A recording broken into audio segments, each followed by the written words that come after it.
The Steeler offense here about ready for their next drive. And following the interception, just any interception, are you a little bit more cautious when you start that next drive, or no, you just throw that out the window? I think you are. I don't think that there's any way you can run back out there and go, totally didn't affect me. Let's just go ahead and be loose with the football again.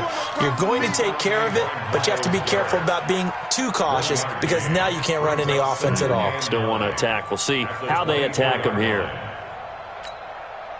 The run only got a yard. Here's 2nd and 9.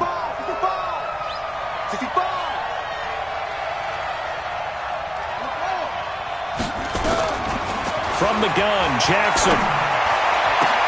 That ball caught by the former Toledo Rocket, Deontay Johnson. 22 yards there, a first down. In this weather, any big play in the passing game, that's just a bonus, right? It certainly is, but oftentimes offenses think inclement weather plays to their advantage because you know where you're going on offense. Defenders have to react, and they often slip.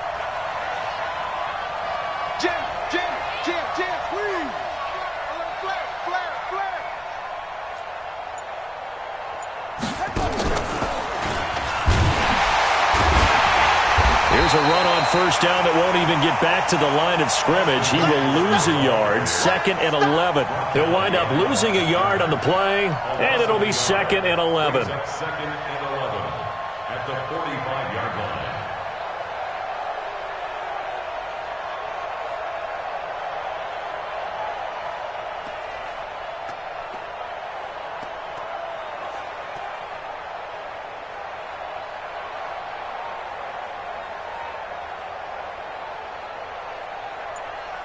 2 minutes remaining in the first half. 10-7, our score.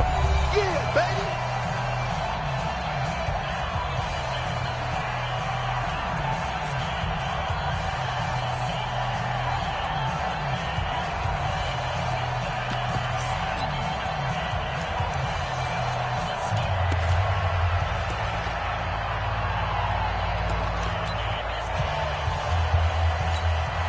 And we'll remind you that coming up at halftime, we'll join Jonathan Coachman and the gang in Orlando. Coach will have stats and scores from the early games going on here around the NFL.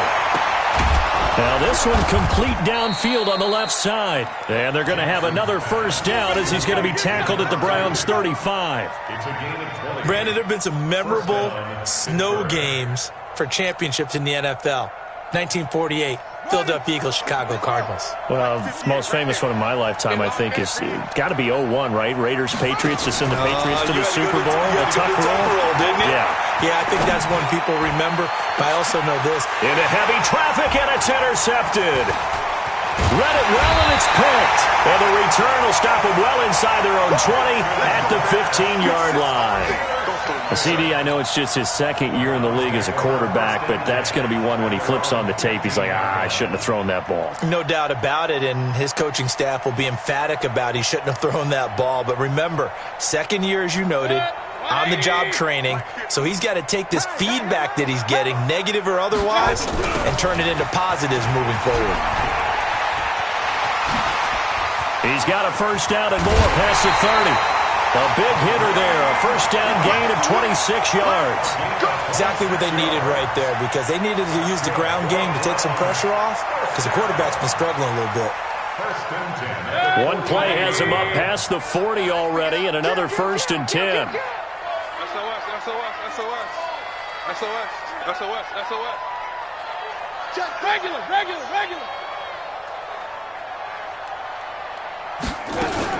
On first down, they go right back to Hunt.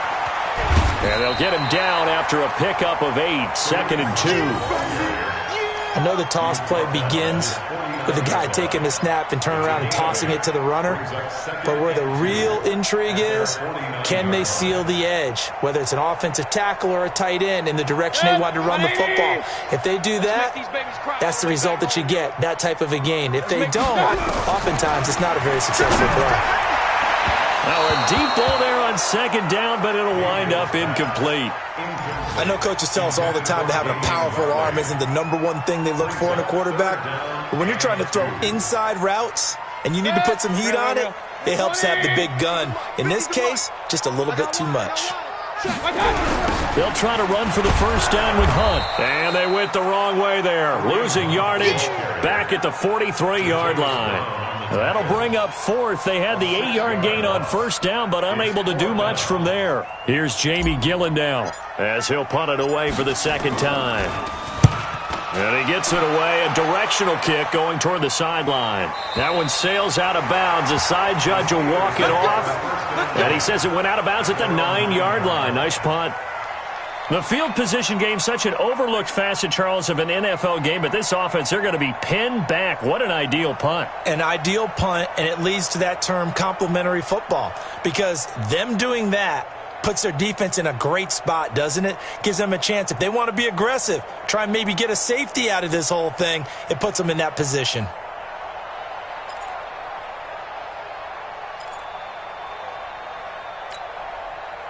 The Steeler offense here about ready for their next drive. We're under 20 seconds to go in the half. I'm guessing the wise play here is be safe. That is the wise play, because if you think about trying to fool them here, here's what you're facing. You're facing a loosened up secondary, playing a lot deeper than normal. So even if you run some type of misdirection, you're only going to fool them for a second or so. And guess what? They're so deep, they're really not going to be out of position. Take the knee, get to the locker room. At the 12-yard line. So we've hit halftime. Just a field goal separating these two teams at the break. As we'll head down to Orlando, that's where we find our man Jonathan Coachman at our EA Sports Halftime Report. Coach. The lake effect snow set to continue for the second half of action as we are back underway. That's fielded in the end zone.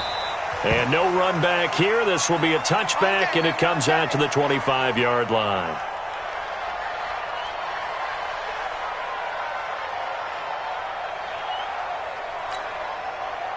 The Steeler offense here about ready for their next drive. They have the lead. Now they'll be looking for some separation here as we begin the third quarter. I like the way you term that, because now I think they go a little bit deeper into their playbook. They like what they did in the first half. That worked okay. But in order to get the separation that you just talked about, change things up a little bit. Change your tendencies. Try and hit them a little bit more with some things they didn't see in the first half. We'll see if they do just that. First play of the drive goes the wrong way. Here's 2nd and 12. I'm coming after you. From the gun, it's Jackson. Nowhere to escape, and he goes down. Myles Garrett make that now 8 sacks for him on the season. Well, there was 2nd and long. Now it's 3rd and even longer. They're going in the wrong direction here. Because they're moving them exactly the way they want to, but you're exactly right. Definitely going in the wrong direction for the offensive guys. They go play action with Jackson. Pressure gets to him, and down he goes. Back at the 4-yard line. Myles Garrett in there to get him, and on the season now, that is 9 sacks for him. The Steelers send out their punter now. And no room for error here as his first punt comes from deep in his own end zone. So a short drop, but he's able to get it out, and this is a good kick. A well-hit ball there. 50 yards on the punt, 3 on the return. And the Browns will take over, 1st and 10.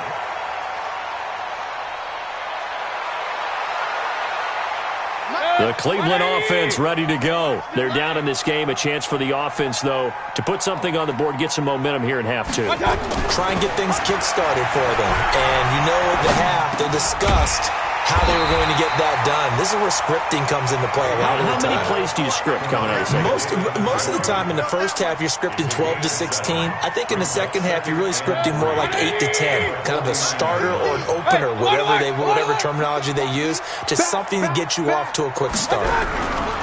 On 2nd down, it's Hunt. And he is met quickly in the backfield. Down he goes, folded like a lawn chair. On 3rd down, Mayfield. A hit as he throws there, incomplete. Oh, that's got to frustrate him a little bit because it nearly got to him there, and it would have been the first sack of the game. Instead, they're able to influence the release, and they did force the incomplete pass. Here's Jamie Gillen now as he's on to punt for Cleveland. And the kick's away as he angles this one for the sideline. That'll be out of bounds, and how good was that? They'll say the 3-yard line. That's where they spot it. That is how you flip field position. That's an absolute bomb of a punt. Downs it inside the 5-yard line. Absolutely ideal. From that position, you're hoping to get it down inside the 15, inside the 5. Superb.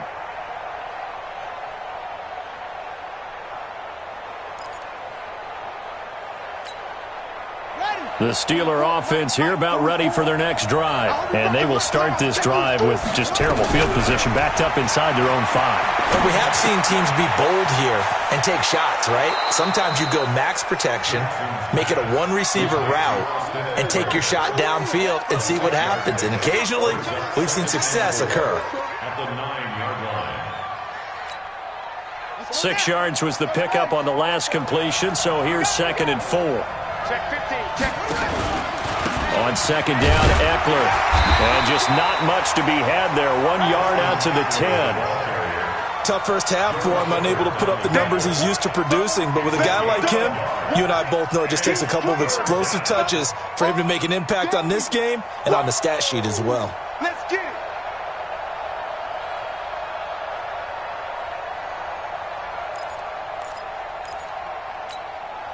And for the Browns, a nickel set here on 3rd down. Let's go. Hey, we got Mike, number 53. Mike, 53. Watch the curl, watch the curl, watch the curl. 53 to Mike, 53, check 53. Operating from the gun, Jackson. And he's going to be taken down, sacked back at the 2. Jannard Avery able to get in there for his 2nd sack of the afternoon. The Steelers send out their punter now as he'll kick it away for the 2nd time. And he's able to get it out of there, and this is a pretty good kick. Now Landry. A good return there, 17 yards. Now the Browns have a short field in front of them now as they take over 1st and 10.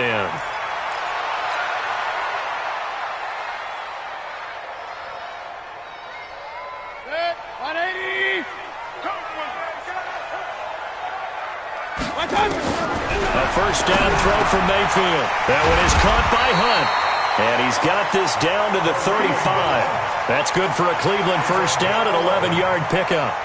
We always talk about having to read defenses and how complicated that is. Well, this was an excellent read. Read the pressure and got rid of the football before it even got to him for a nice game. And when they're blitzing like that, running back usually a good spot to go with the football. Without a doubt, because he's right in your sight line or he's near you. So you're able to just get it to him easily. And once he gets in space, that's usually a good matchup for him.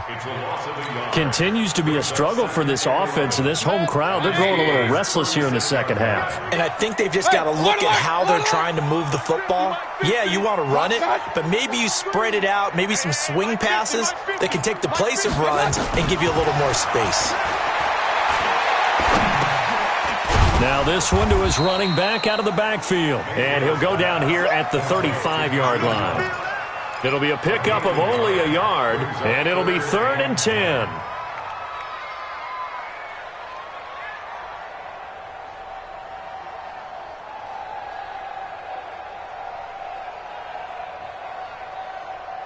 Big play coming up. Here's 3rd and 10. I would expect to see some pressure here. And the blitz does come. Man open, that's Damian Ratley. And they're going to have themselves another 1st down as the tackle's made at the Steelers' 22-yard line. He's such a good route runner. Shows it there on 3rd down. Very proficient and a good pass. And you know what I've observed over the years in the NFL? The better a route runner you are, the more confidence your guy's going to have in you to go to you in important times because he can trust you being in the right spot, and they connected there and picked up the 1st down. And he's got the hook up to Landry. And brought down, but not before they get it inside the 10 to the 7. 15 more there, and they're on a roll. It's another 1st down. It's a nice completion, a little bit of run after catch as well to create the yardage that they got. But it is so tough to cover that route, the drag route, because they run it at varying speeds. Because the key is to create hesitancy on the defender's part. Always so empathetic for those DBs, aren't you?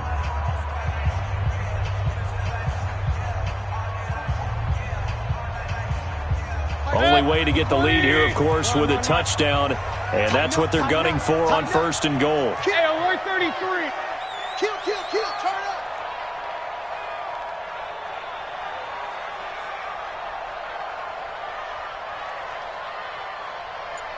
It's regular. We got double up. A toss play to Hunt. And he'll be stopped up after only a couple of yards as he gets it down to the 5. Well, they certainly had success throwing the ball in this drive and not as much running it as we just saw once again on that last play, stopped after a very short gain. But I wouldn't abandon the run totally because otherwise, pass rushers just tee off on your quarterback. Makes it very, very difficult for him in that situation. And the ball smack dab on the 5-yard line. Here's 2nd and goal. Alert.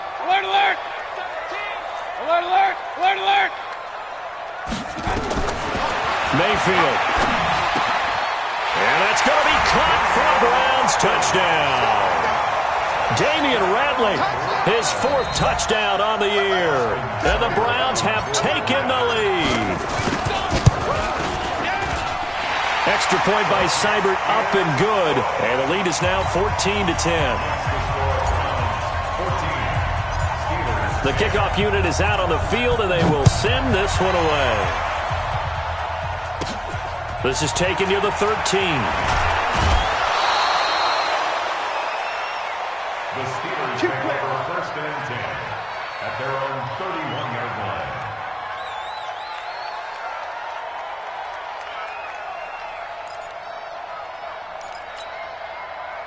The Steeler offense here about ready for their next drive. And on the last go-around, they really couldn't get anything going.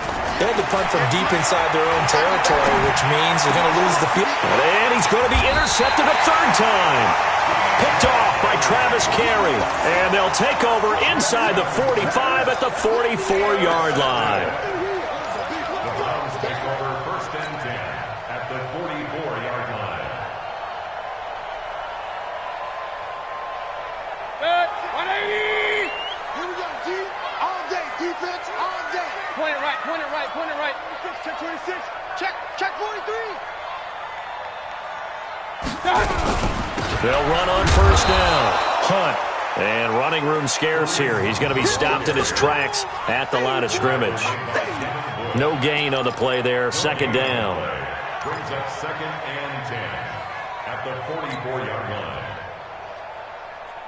So after the run for no gain, here's 2nd and 10. Let's go. Let's get this ball back for the offense.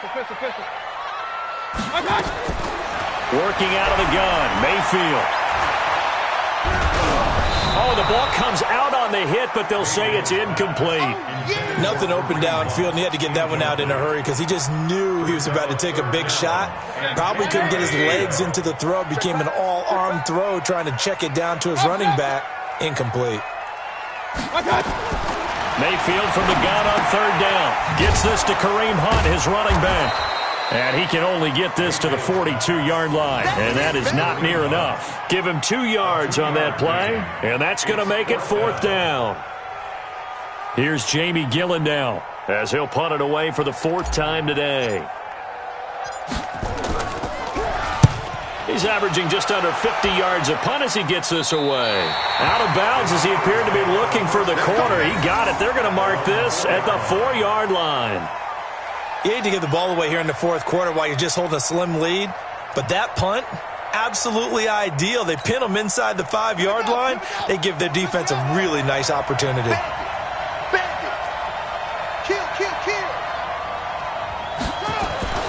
Trying to shake off the interception from the last drive. He'll look to throw.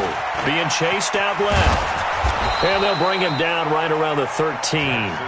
He'll get 8 on the scramble there. It'll be 2nd and a couple. Now, that was not a bad scramble there on 1st down. He didn't force it, nor did he throw it away. He was able to take off, and now he made it a very manageable 2nd and short. Under 4 to go now as the clock runs, and they come up on 2nd down. They'll try the right side with Eckler. 6 yards the pickup, and that's a 1st down. At this stage of the game, the run-pass numbers are a little bit out of whack because most of the yardage has come through the air. But in a sense, that just sets things up for big runs like that because the defense might be a little bit off balance. They pick up another first down with that run. So signs of life in what's been a dormant offense in this second half. Here's 1st and 10. Jackson looking left side, and he's got a man. It's Lamb. He'll be dropped at the 25 after a gain of 6. A gain of 6 there on 1st. One thing I think that's safe to say defensively, the tackling's been really good. And because of that, it's been very, very hard for them to move the ball because you're not getting the benefits of run after catch. They're tackling them almost on the spot. That means you have to run extra plays, harder to move it. 6 yards was the pickup on the last completion, so here's 2nd and 4. Here's Eckler.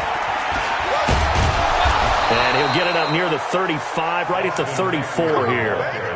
9 yards the pickup there, and it's a first down. Boy, he does it at a high level, doesn't he? Because when I watch him, I think of his vision. Straight ahead, peripheral. Also has that sense of where holes are going to be before they actually open. I think that helps set him apart from many of the other backs in the league. And they're going to have this across midfield and inside the 45. 23 yards, the final tally. I love that play because in the snow you think run, run, run. Big passing play there. And defenders hate it, especially in open space, because trying to come under control, break down, and make a tackle in the open field, difficult in normal conditions. In these conditions, almost impossible. Running on first down, Eckler. And he got blown up. Losing yardage on the play back at the 44. That's going to go as a loss of a yard, and it'll be 2nd down. Maybe just a slight detour on what's been a strong drive. Here's 2nd and 11. Once more, here's Eckler.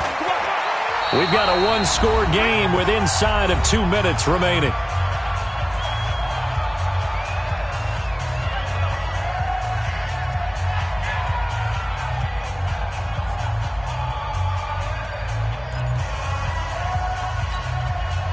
So the Steelers with the football as we get you reset.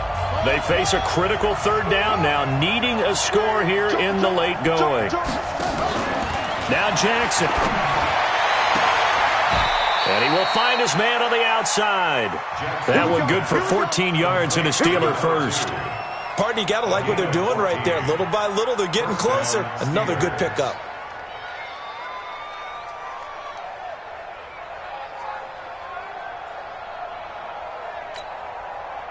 This quarterback now 11 of 16 through the air. It's 1st and 10. Back to throw. And the catch made by Johnson. A gain of 6 there on 1st. That completion helps out in a nice way. Now they can take a little bit more time, but guess what? They've got to make sure on their throws that they see it open, not just anticipate it. 6 yards was the pickup on the last completion, so here's 2nd and 4. And, a crusher there as it's intercepted. Greedy Williams picks it off. And the return will stop them well inside their own 20 at the 15-yard line. Boy, so another interception, CD, and it feels like he's starting to unravel a little bit. And as you would expect, still a work in progress here in his 2nd season. He has to start ironing out some of these mistakes, though, because now his head coach, his offensive coaches, they have to evaluate whether you keep playing him and let him work through it, or you start thinking about going to his backup. 2nd and long, but you got to figure this almost certainly another run.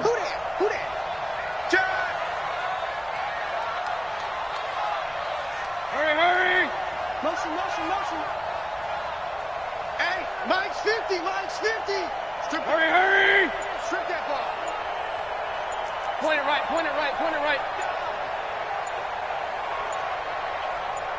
I got it. They'll run again with Hunt. Bust through the tackle. And he's going to have to protect the football and take his lumps here at this stage of the game as they stop him behind the line. This will be a 2-yard loss on the play. And they're going to face an uphill battle here on 3rd and long. So Cleveland able to come away with the victory here. And, you know, it wasn't a shutout. They did give up the points in the first quarter, but second, third, and fourth quarter, they held them scoreless. Brandon, if you throw a shutout for quarters 2, 3, and 4, you can win a lot of games in this league. And this felt a lot like, almost like if you said baseball, and the pitcher goes through the lineup the first time and the hitter's getting to see him, and then they come out after that and the bats start blazing, right? I think they saw their best stuff in the first quarter and just shut everything down from that point on. What a great, convincing performance.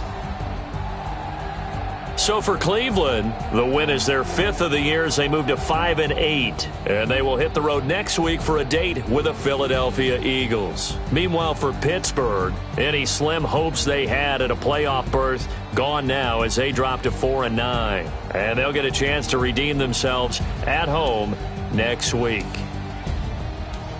And for Charles Davis and our entire crew, I'm Brandon Gaudin. You've been watching the NFL on EA Sports.